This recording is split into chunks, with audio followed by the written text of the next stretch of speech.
दोस्तों गर्मियों का दिन आ गया है और गर्मियों के दिन में आप लोगों को मिर्च की खेती से कैसे ज़्यादा प्रोडक्शन लेना है, कौन सा बेस्ट कॉम्बिनेशन को इस्तेमाल करना है, उसी के बारे में इस वीडियो में हम बताने जा रहे हैं। एक्चुअली दोस्तों इस वीडियो में आप लोगों को 3 हम कॉम्बिनेशन बताएंगे और इस 3 कॉम्बिनेशन के अंदर ऐसा दवा बताएंगे जिस दवा को इस्तेमाल करके मिर्च का प्लॉट एकदम पूरा हेल्दी रहेगा और साथ ही साथ मिर्च का जो प्रोडक्शन है वो बहुत ही ज़्यादा देखने वाला है। तो इसलिए वीडियो को आप लोगों को कंटिन्यू देखना है, छोड़ना नहीं है। बट हाँ, उससे पहले अगर हमारे इस चैनल पर पहली बार आ रहे हैं तो चैनल को सब्सक्राइब जल्दी कर लीजिएगा, क्योंकि हम इस चैनल पर ऐसा न्यू वीडियो आप लोगों के लिए डालते रहते हैं। तो दोस्तों सबसे पहले बात कर लेते हैं कि मिर्च की खेती में गर्मियों के दिन कौन कौन से कीटों का सबसे ज्यादा प्रकोप होता है। क्योंकि जैसे ही गर्मियों का दिन आ जाता है तो मिर्च की खेती हो चाहे किसी भी फसल की खेती हो, सभी फसल में सबसे ज्यादा कीटों का ही परेशान होता है और इसलिए दोस्तों कीट को नियंत्रण करना बहुत ही जरूरी है। तो मिर्च की खेती में सबसे ज्यादा कौन सा कीट प्रकोप होता है? थ्रिप्स का प्रकोप होता है, जिसको तेला बोलते हैं। आजकल तो ब्लैक थ्रिप्स का भी बहुत ही ज्यादा प्रकोप देखने के लिए मिल रहा है और साथ ही साथ जैसे मिर्च के अंदर फ्रूटिंग स्टेज आ जाएगा तो उस समय फल को छेद करने वाला भी बहुत ही ज्यादा कीट परेशान करता है, जिसको फल छेदक कीट या फिर फ्रूट बोरर बोला जाता है। तो उसको कंट्रोल करने के लिए ऐसा दवा को आप लोगों को इस्तेमाल करना है ताकि आप लोगों का एक ही दवा में थ्रिप्स को भी कंट्रोल कर देगा और साथ ही साथ बोरर को भी कंट्रोल कर देगा, यानी फल छेदक कीट को भी कंट्रोल कर देगा। और ये जो 3 कॉम्बिनेशन आप लोगों को बताने जा रहे हैं, इस कॉम्बिनेशन के अंदर आप लोगों को वो दवा आप लोगों को शामिल किया गया है जिसके अंदर वो सभी को एक साथ में कंट्रोल कर देगा और साथ ही साथ आप लोगों को कैसे प्रोडक्शन को बढ़ाना है वो भी आप लोगों को बताने जा रहे हैं। तो चलिए एक एक करके आप लोगों को कॉम्बिनेशन बता देते हैं। पहला कॉम्बिनेशन की अगर बात की जाए तो पहला कॉम्बिनेशन में आप लोगों को थ्रिप्स और बोरर दोनों को कंट्रोल करेगा, जिसको आप लोगों को ट्रासिड नाम का एक दवा मिलता है, उसको इस्तेमाल करना है। आदामा कंपनी का ट्रासिड, जो कि कुछ दिन पहले हमने एक स्पेशल इसके ऊपर वीडियो बना दिए हैं, जाके आप लोग देख लीजिएगा। आई बटन पर लिंक डाल देने या फिर डिस्क्रिप्शन में भी लिंक डाल रखे हैं। उसके साथ साथ ट्रासिड के अंदर दोस्तों आप लोगों को स्पाइनोट्रम मिलता है और साथ ही साथ डाइफेनथ्यूरन मिलता है, जिसके अंदर आप लोगों को थ्रिप्स के लिए बहुत ही अच्छा एक दवा होता है, क्योंकि स्पाइनोट्रम एक थ्रिप्साइड होता है और डाइफेनथ्यूरन भी थ्रिप्स के ऊपर काम करता है और साथ ही साथ स्पाइनोट्रम जो बोरर होता है उसके ऊपर भी काम करता है, चाहे फल छेदक हो चाहे फ्रूट बोरर हो, स्टेम बोरर हो। लेकिन स्टेम बोरर तो मिर्च की खेती में लगता नहीं है, फ्रूट बोरर ही लगता है, तो फ्रूट बोरर को भी ये कंट्रोल करता है। और उसके साथ साथ दोस्तों इसके अंदर आप लोगों को क्वांटिस जो आता है सिंजेंटा का, उसको लेना है। उसको हम यहाँ पर क्यों बता रहे हैं, उसके अंदर आप लोगों को एमिनो एसिड मिलता है और साथ ही साथ माइक्रोन्यूट्रिएंट एक साथ में दिया गया है।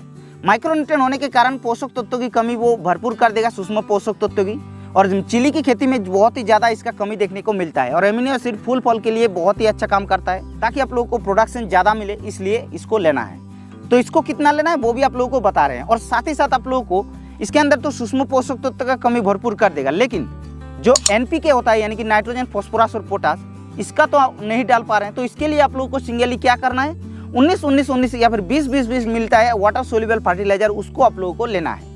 अब डोज बता दे रहे हैं। डोज आप लोगों को ट्रासिड को लेना है 25 से 30 ml 15 लीटर पानी के हिसाब से बता रहे हैं, यानी कि एक टंकी 15 लीटर का जो होता है उसके हिसाब से बता रहे हैं। साथ ही साथ आप लोगों को क्या लेना है, क्वांटिस को 30 से 35 ml 15 लीटर पानी में, और उसके अलावा जो 20-20 आता है या फिर जो 19-19 आता है उसको आप लोगों को 75 ग्राम लेना है और तीनों को घोल बनाकर आप लोगों को स्प्रे करना है। तो ये तो हो गया पहला कॉम्बिनेशन। अब दोस्तों एक ही कॉम्बिनेशन को अगर आप लोग बार बार अपने फसल के अंदर प्रयोग करते हैं तो आप लोगों को रिजल्ट उतना अच्छा नहीं मिल पाता है, इसलिए आप लोगों को अलग अलग कॉम्बिनेशन को जानना बहुत ही जरूरी है। इसलिए सेकंड कॉम्बिनेशन आप लोग ध्यान से सुन लीजिए, क्योंकि ताकि बाद में इसको भी आप लोग इस्तेमाल कर सके। तो सेकंड कॉम्बिनेशन के अंदर आप लोगों को दोस्तों पहला जो दवा रखना है वो होता है ग्रासिया, क्योंकि ग्रासिया एक ऐसा दवा आती है वो आप लोगों का क्या होता है, फ्रूट बोरर को भी कंट्रोल करता है और साथ ही साथ थ्रिप्स के ऊपर भी कंट्रोल करता है। क्योंकि ग्रासिया के अंदर आप लोगों को फ्लुक्सामेटामाइड मिलता है, जो कि एक नया कॉम्पोजिशन है, बहुत ही बढ़िया काम करता है, इसको लेना है। और साथ ही साथ आप लोगों को बायोविटा या फिर सागरिका जो आता है बाजार में, उसका लिक्विड जो वाला जो होता है उसको लेना है। उसको आप लोगों को कितना लेना है वो भी आप लोगों को बता रहे हैं। और वो क्या होता है, सीड एक्सट्रैक्ट होने के कारण पोषक तत्व की कमी भी नहीं मिलता है और साथ ही साथ आप लोगों को पौधे के अंदर ज़्यादा गर्मी होने के कारण स्ट्रेस भी नहीं लगने देता है, इसलिए इसको आप लोगों को लेना है। तो इसको डोज की अगर बात किया जाए तो आप लोगों को सबसे पहले फ्लुक्सामेटामाइड यानी कि ग्रासिया की बात किया जाए तो ग्रासिया को आप लोगों को 15 ml लेना है 15 लीटर पानी में, और जो सीड एक्सट्रैक्ट यानी कि जो सागरिका होता है या फिर बायोविटा होता है उसको आप लोगों को 30 ml लेना है 15 लीटर पानी में। दोनों को गोल बनाकर आप लोगों को सेकंड कॉम्बिनेशन के हिसाब से यूज कर सकते हैं। तो इस तरीके से सेकंड कॉम्बिनेशन तो ये हो गया। अब जो थर्ड कॉम्बिनेशन आप लोगों को बताने जा रहे हैं, और ये थर्ड कॉम्बिनेशन एक ऐसा कॉम्बिनेशन होने वाला है जो कि आप लोग अगर एक बार इस्तेमाल करते हैं मिर्च की खेती में, बेसिकली गर्मियों के दिन में, तो आप लोगों का कोई भी प्रकार की समस्या देखने को नहीं मिलेगा। तो चलिए थर्ड कॉम्बिनेशन के अंदर कौन सा दवा रखें, थर्ड कॉम्बिनेशन के अंदर पहला जो दवा रखें वो होता है एक्सपोनास, BSF कंपनी का। एक्सपोनास दोस्तों एक ऐसा दवा है थ्रिप्स के लिए, बेसिकली बहुत ही अच्छा काम करता है मिर्च के ऊपर। हमने बहुत ही ज़्यादा इसको इस्तेमाल किया है, रिजल्ट देखा है, तभी आप लोगों को ये जानकारी शेयर कर रहे हैं। एक्सपोनास को आप लोग ले सकते हैं थ्रिप्स और बुरार के लिए। बुरार के लिए तो बोलना ही मत, बहुत ही अच्छा काम करता है। और साथ ही साथ आप लोगों को एक टॉनिक लेना है। तो कौन सा टॉनिक लेना है? हाँ, आप लोग क्वांटिस को भी ले सकते हैं, या फिर अगर हो सके तो आप लोगों को बम्पर अगर मिलता है तो बम्पर को भी ले सकते हैं। तो क्वांटिस आप लोगों को इधर मिल जाएगा, कोई दिक्कत नहीं है। अगर बम्पर नहीं मिलता है तो आप लोगों को नीचे जो नंबर देख रहे हैं इस नंबर पे भी संपर्क कर सकते हैं, वो दवा आप लोगों को मिल जाएगा।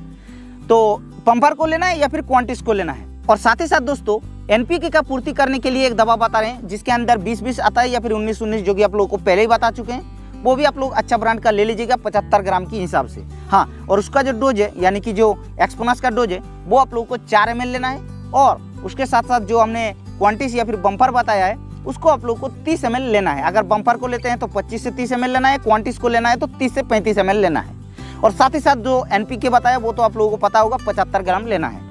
तीनों को घोल बना करके आप लोगों को स्प्रे करना है, बहुत ही अच्छा रिजल्ट देखने को मिल जाएगा।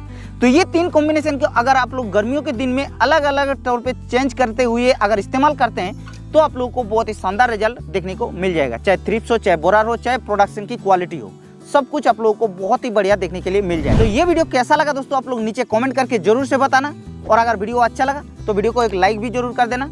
और अगर हमारे इस चैनल पर पहली बार आ रहे हैं तो चैनल को सब्सक्राइब जल्दी कर लीजिएगा, क्योंकि हम इस चैनल पर ऐसा न्यू वीडियो आप लोगों के लिए डालते रहते हैं।